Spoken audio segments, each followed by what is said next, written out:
Hola chicos, muy buenos días. Esperando que se encuentren bien, vamos a realizar la siguiente actividad.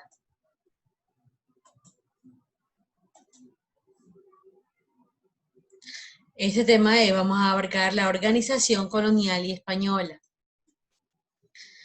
Como ustedes pueden observar en el mapa de los territorios conquistados, se logra visualizar los conquistados por España, ¿no? En América. Se evidencia que no era suficiente la promulgación de las leyes indianas, las cuales eran normas legales para administrar y desarrollar social, económicamente, los territorios en el Nuevo Mundo. Regulaban todos los vínculos entre la metrópoli y las colonias por medio de la Casa de Contrataciones de Sevilla, fundada en el 1505. Ante esta situación se hizo necesario crear una estructura administrativa mucho más amplia, con instituciones que funcionaban desde España y en América. Cada una de estas instancias tenía un papel específico en la administración de los territorios españoles en el Nuevo Mundo. ¿De qué trabajaba la gente? Se necesitaban muchos trabajos para mantener las colonias. Los españoles usaron la mitad que venía del tiempo de los incas para conseguirlo. La mitad era la obligación que tenían los indígenas varones adultos de trabajar para los colonizadores. Las autoridades distribuirán este tiempo de trabajo. Parte de los mitallos se reservaban para obras públicas.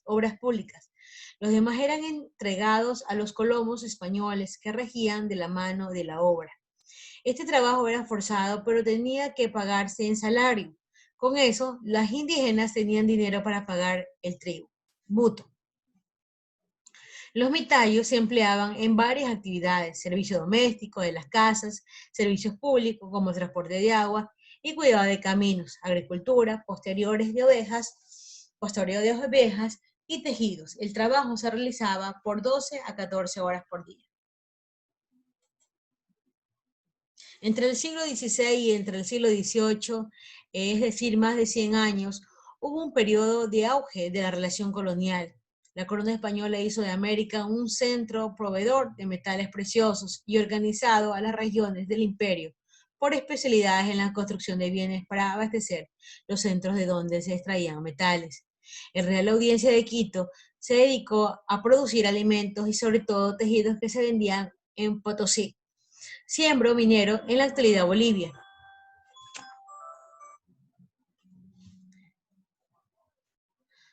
donde se explotaba una enorme cantidad de oro, pero sobre todo de plata, que se llevaba a España.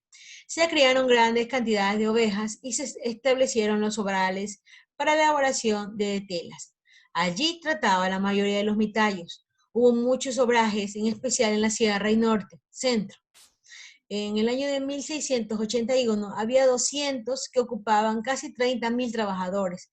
Los tejidos se trabajaban a Potosí a través de Guayaquil, Lima o por tierra a través de Loja y la Sierra Peruana hasta el sur de la actual Bolivia. La actividad textil fue el eje articulador de esta economía de la audiencia. El poder económico se centró en manos de los grandes productores y comerciantes de textiles, que manifestaban obrajes propios, alquilaban los dos de corona. La riqueza producida en Quito iba en parte en manos de ellos, fundamentalmente en España, que con eso mantenía su gran imperio, lo que hoy conocemos como Ecuador. Tenía desde entonces la relación con la economía internacional.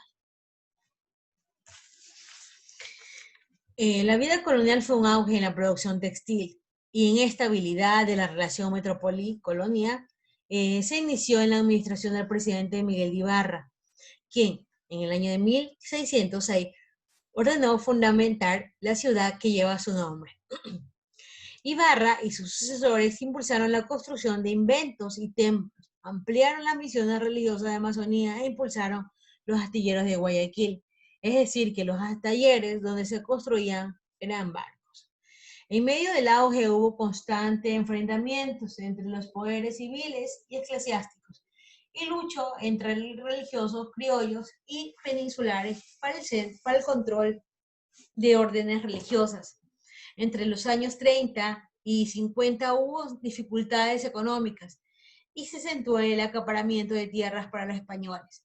Quito sufrió sequías y pestes, pero en producción cierto auge cultural en las décadas siguientes hasta finales de las 70. Las erupciones de Pichincha destruyeron buena parte de Quito y otras localidades. Entonces se destacó Mariana de Jesús, quien luego se declaraba santa para la Iglesia Católica. A continuación vamos a ver un video.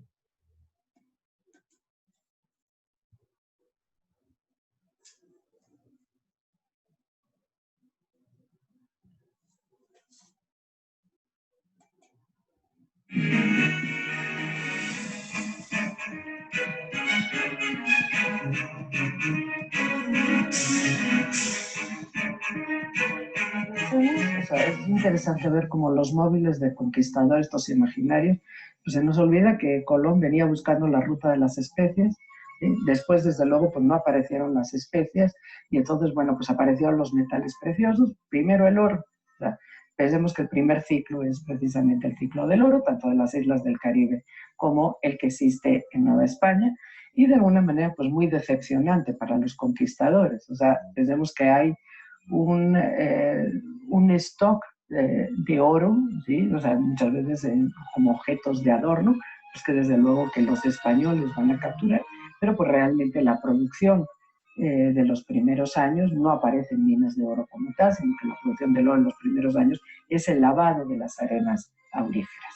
Y como he dicho, bueno, pues esta explotación resulta rentable pues porque el costo de operación pues prácticamente se reduce a las bateas y al capataz español que está al frente de la cuadrilla de esclavos, porque tanto la mano de obra es gratuita y además pues muchas veces con los tributos de la encomienda pues se puede alimentar a esa cuadrilla de esclavos.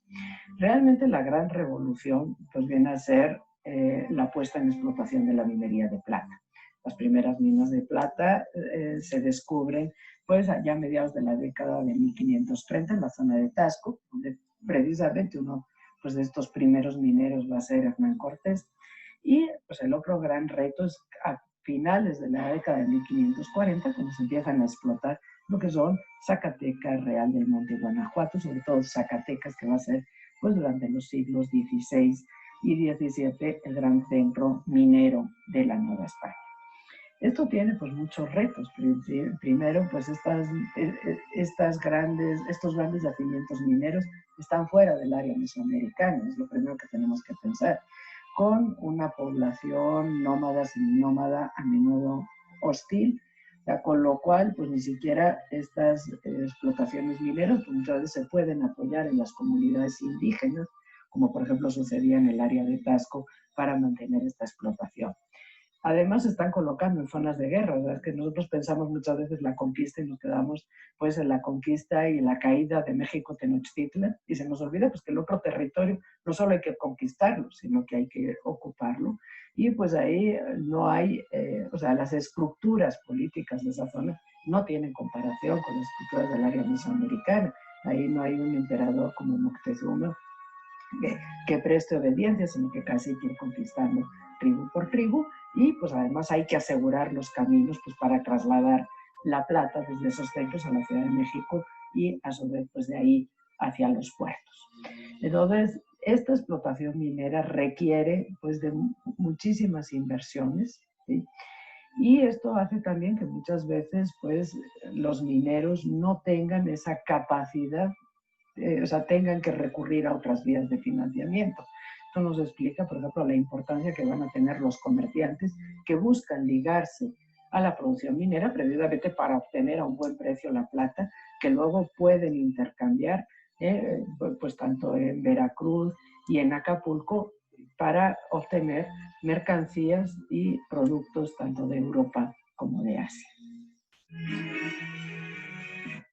Ok, vamos a elaborar un mapa y ubicar en las principales minas de América explotadas durante la colonia. Escribir un pequeño relato con la siguiente temática. ¿Qué habría pasado si no se hubiera encontrado metales preciosos en América? Ok, chicos, con esta tarea nos vemos en la siguiente clase.